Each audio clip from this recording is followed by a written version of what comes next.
Your father did not select his vehicle in the manner that modern drivers do. There are no forums, star ratings, or comparison websites. He asked 2 or 3 inquiries in a row while standing in a showroom before coming to a conclusion. That car had to be right because if it weren't, he wouldn't be able to contact for assistance or wait in a cozy lodge.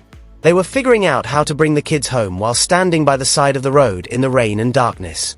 An automobile was not a convenience in the 1960s. It was an agreement. These 10 British family cars fully complied with the terms of the contract. To help us continue returning these tales to their rightful places, please like and subscribe. 10. The most agile family vehicle ever made in Britain was the Triumph Herald. On April 22, 1959, Triumph introduced the Herald at London's Royal Albert Hall with a turning circle of under 25 feet, which was tighter than what was required of London's black taxis. That was a useful present every day in the narrow alleys and small parking lots of the market town. Because the Herald was constructed with a separate body and chassis, a rusty or broken panel could be removed and replaced without the car being written off. It was an uncomplicated-to-serve engine that a cautious owner could service on a Saturday morning using simple tools. Over the course of 12 years, Triumph produced the Herald in saloon, coupe, estate, and convertible configurations, with sales exceeding 500,000. It was never the most affordable choice. However, it fulfilled its commitments, and families that relied on it never felt foolish for doing so. 9. Quiet ambition on every suburban street is the Vauxhall Victor FB. Constructed at Vauxhall's facility in Luton, Bedfordshire, the Victor FB replaced its chrome-heavy predecessor in 1961 with a more subdued and calm model. Families packing the estate with pushchairs, luggage, and everything they needed for a British summer vacation discovered that it easily accommodated everything. Because the overhead valve engine was traditional and well understood by mechanics at dealerships nationwide, servicing expenses were predictable. Victors were driven by salespeople. They were driven by teachers. They were driven by bank bosses. Victor's ownership exuded a subtle dignity that was a clear indication that things were headed in the right path rather than luxury or extravagance. On Sunday afternoons, people polished them because they were happy with their family's progress rather than because the car required it. 8. The Ford Anglia 105e was a small automobile that put in a lot more effort than most people realized. Ford debuted the Anglia 105e in late 1959, and it quickly rose to prominence as one of the most recognizable vehicles on British roads in the early 1960s. It was readily recognizable thanks to the reverse rake rear window, which slanted backward at the top. Ford's overhead valve Kent engine, light and willing and perfectly adapted to the highways suddenly opening throughout Britain, was located beneath that unique body. The Anglia was reliable and cost-effective. Every mechanic knew the parts by heart, and they were readily available. The Anglia subtly made challenging situations manageable for the working father who could not afford a day lost due to a breakdown, a missed shift or a frantic school run. Maybe you grew up watching hedgerows flip past that weird rear glass while sitting in the back. You were in good hands if that was the case. 7. Reliable, heartless Britain adopted the Hillman Minx without hesitation. There was nothing about the Hillman Minx that made your heart race. It never intended to do that. The Minx, which was produced in Coventry by the Roots Group, was a good compromise. It was bigger than the tiniest city vehicles, more reasonably priced than the executive saloons, and suitable for a family with kids of all ages in the back seat. It was well styled. On Britain's A roads and new freeway sections, the ride was comfortable. Because the mechanicals were conventional, they could be serviced by any garage in the nation without the need for specialized skills. Minxes were driven by doctors. They were driven by district nurses. Not every significant vehicle makes a big statement, and the Minx never did. The best compliment you can give any machine is that it just requested to be used and repaid that use with dependability so constant that owners ceased recognizing it. 6. The Austin A60 Cambridge was produced for 8 years, and each and every one of them was profitable. The 8 years that the Austin A60 Cambridge was in production, from 1961 to 1969, were a testament to the formula's effectiveness. The Italian-designed firm Pininfarina had an influence on the body, giving it more thoughtful proportions than many consumers would have anticipated at that price. 3 persons could sit easily across the back bench thanks to its longer wheelbase and wider track than its predecessor. One of the most reliable engines in British automobiles was the 1,622 cubic centimeters B series.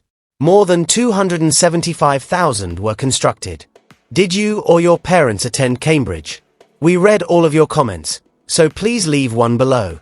The Cambridge was one of the most dependable vehicles Britain had created because it never raised its voice in an increasingly noisy world. 5. The Vauxhall Viva HA is evidence that an ordinary automobile can nonetheless be excellent.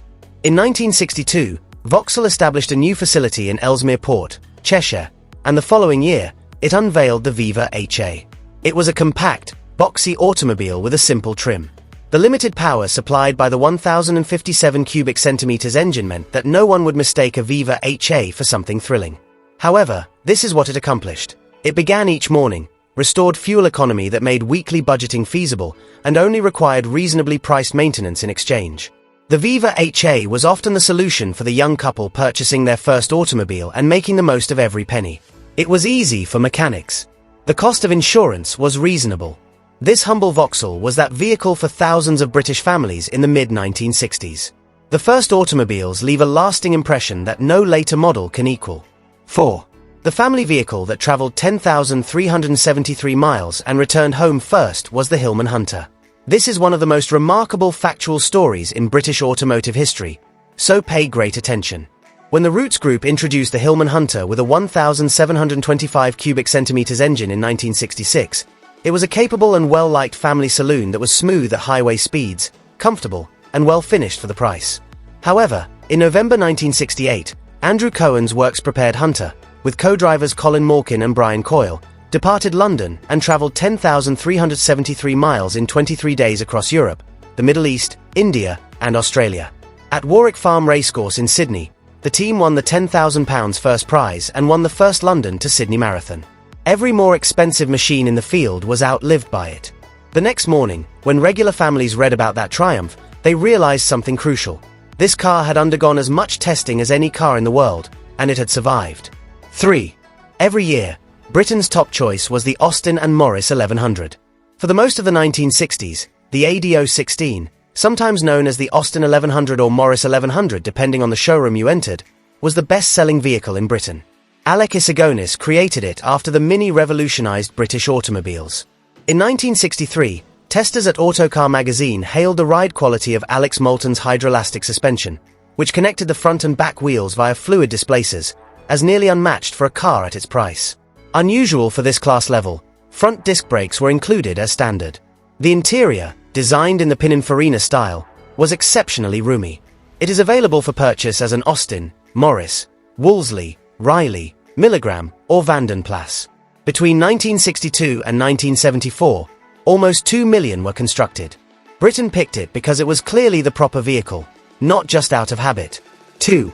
The first British vehicle to sell 1 million was the Morris Minor 1000, and it continued to do so.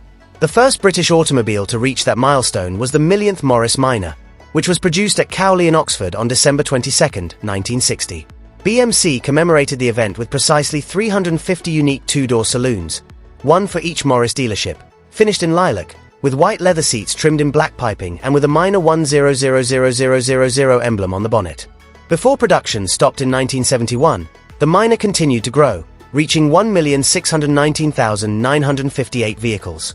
Every town from Truro to Aberdeen had mechanics who understood the engine, which was expanded to 1,098 cubic centimeters in 1962.